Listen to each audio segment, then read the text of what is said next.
کوئی کہتے ہیں ہم نبی کی طرح، ارے نبی کا بیٹا کتنی شان والا ہے، اور وہ بھی کون سا؟ سب سے آخری آنے والا امام۔ امامت کی ابتدا مولا علی سے ہوئی اور امامت کی انتہا امام مہدی پر۔ نبی کے گھر میں امامت ہے، حسین اعظم کے گھر میں امامت ہے، یہ اماموں کا خاندان ہے۔ سب سے آخری امام بن کر امام مہدی آئیں گے، نماز پڑھائیں گے۔ ادھر نماز مکمل ہوگی کہ 30,000 یہودیوں کو لے کر کانا دجال مسجد کے دروازے پہ کھڑا ہوگا۔ اب کانا دجال جب آئے گا تو حضرت عیسیٰ علیہ السلام کی سانس سے، ایسے آپ سانس لیں گے تو آپ کی سانس کی برکت سے دجال پگھلنے لگے گا، اور لڑائی ہوگی، جم کر لڑائی ہوگی، خوب لڑائی ہوگی۔ ایسی لڑائی ہوگی اللہ اکبر کہ یہود مارے جائیں گے۔ آقا علیہ السلام کی حدیث ہے کہ اگر یہودی کسی پتھر کے پیچھے چھپا ہوگا تو پتھر مسلمان کو کہے گا اے مسلمان ادھر آ، میرے پیچھے یہودی چھپا، اس کو قتل کریے، بہت دنوں سے ہنگامے کر رہے تھے۔ یعنی اس وقت تو پورا ماحول ان کے خلاف ہوگا، یہودی کچلے جائیں گے، بیت المقدس پر اسلام کا پرچم لہرائے گا، اسلام کا پرچم امام مہدی اور جناب عیسیٰ لہرائیں گے، اور کانے دجال کو بیت المقدس کے قریب ایک گاؤں ہے چھوٹا سا جو آج بھی موجود ہے، وہاں پر دجال قتل کیا جائے گا، جہنم رسید ہوگا، اور اس کے بعد پھر امام مہدی بیت المقدس کو اسلام کی راجدھانی بنائیں گے، اسلامی راجدھانی۔ چونکہ مدینہ منورہ کے اندر زلزلے بھی آئیں گے تو جتنے منافقین ہوں گے وہ سب بھاگ جائیں گے اور دجال کے ساتھ ہو جائیں گے، اور جو مومنین ہوں گے وہ امام مہدی کے ساتھ آ جائیں گے، اور پھر آپ کا پایہ تخت راجدھانی بیت المقدس جو آج یہودیوں کے قبضے میں ہے، اسرائیل کے قبضے میں، وہاں اسلام کا پرچم لہرے گا، اور وہیں پر امام مہدی رہیں گے۔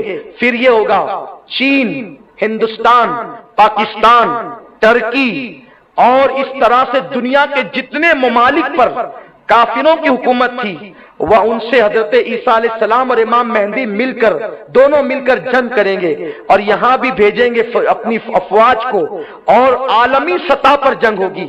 جب امام مہدی آئیں گے عالمی سطح پر وہ جنگ کریں گے، یعنی پوری دنیا میں عالمی جنگ ہوگی۔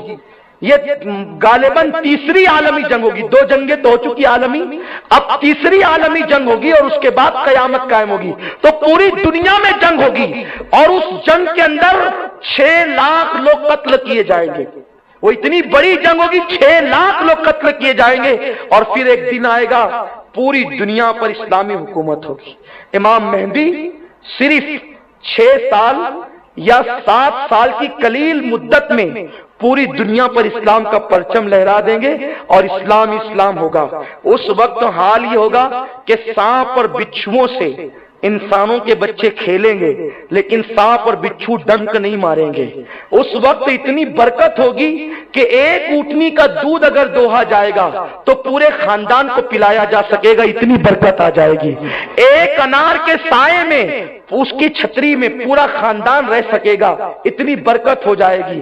اور پھر شیر اور بکری ایک ساتھ ایک گھاٹ میں پانی پیئیں گے، اسلام ہوگا، سچائی ہوگی، برکت ہی برکت ہوگی، اتنی دولت ہوگی۔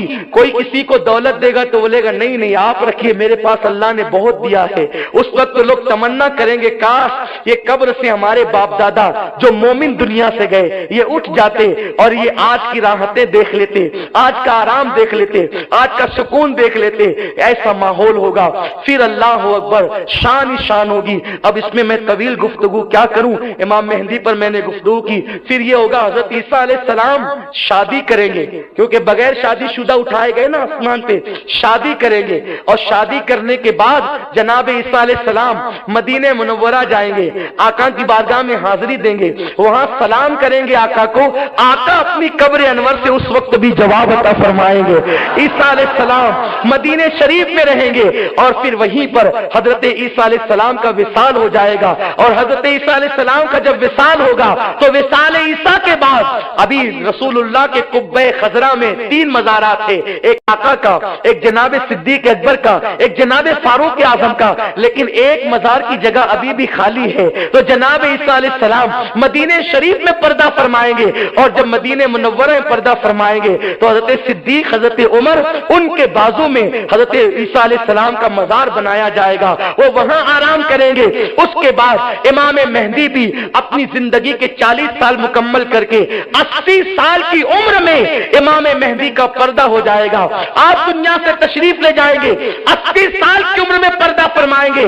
آپ کے پردہ فرمانے کے بعد پھر دھیرے دھیرے ایسے ہی حالات ہوں گے، پھر اسلام دھیرے دھیرے گھٹتا جائے گا، مسلمان گھٹتے جائیں گے، اور ایک وقت آئے گا کہ یمن کی طرف سے، توجہ فرمائیے اختتام ہے، یمن کی طرف سے ایک ٹھنڈی ٹھنڈی خوشبودار ہوا چلے گی جو اہل ایمان کے بغل کے اندر سے نکلے گی، اور جتنے مومن ہوں گے ان سب کا انتقال ہو جائے گا۔ اب زمین پر صرف کافر بچیں گے، صرف منافق بچیں گے۔ اس وقت یہ بھی ہوگا، میرے آقا فرماتے ہیں مدینہ منورہ کی بستی ختم ہو جائے گی، آقا علیہ السلام کا روضہ اٹھا لیا جائے گا، کعبۃ اللہ اٹھا لیا جائے گا۔ جب کفر ہی کفر عام ہوگا تو حضور کا روضہ اٹھ جائے گا، کعبۃ اللہ اٹھا لیا جائے گا، اور پھر قرآن کے حروف بھی اٹھا لیے جائیں گے۔ لوگ رات کو سوئیں گے قرآن دیکھتے ہوئے، اور جب صبح کو اٹھیں گے تو کاغذ ہوگا، قرآن کے الفاظ نہیں ہوں گے، قرآن اٹھا لیا جائے گا، اور پھر گندگی ہی گندگی، اتنا گناہ ہوگا، اتنی برائی ہوگی کہ جس کو بیان نہیں کیا جا سکتا۔ ہر طرف شرک، ہر طرف زنا، ہر طرف شراب، ہر طرف عیاشی۔ اس کے بعد پھر وہی حالات میں ایک وقت ایسا آئے گا کہ ایک سریلی آواز دھیرے دھیرے اٹھے گی، اور پھر وہ چنگاڑ بن جائے گی، اسی کو سور کہتے ہیں۔ ستارے ٹکرائیں گے، آسمان پھٹے گا، زمین میں زلزلے آئیں گے، زمین اتھل پتل کر دے گی۔ اذا زلزلت الارض زلزالها واخرجت الارض اثقالها وقال الانسان ما لها يومئذ تحدث اخبارها بان ربك اوحى لها۔ یہ حالات قرآن بیان کرتا ہے۔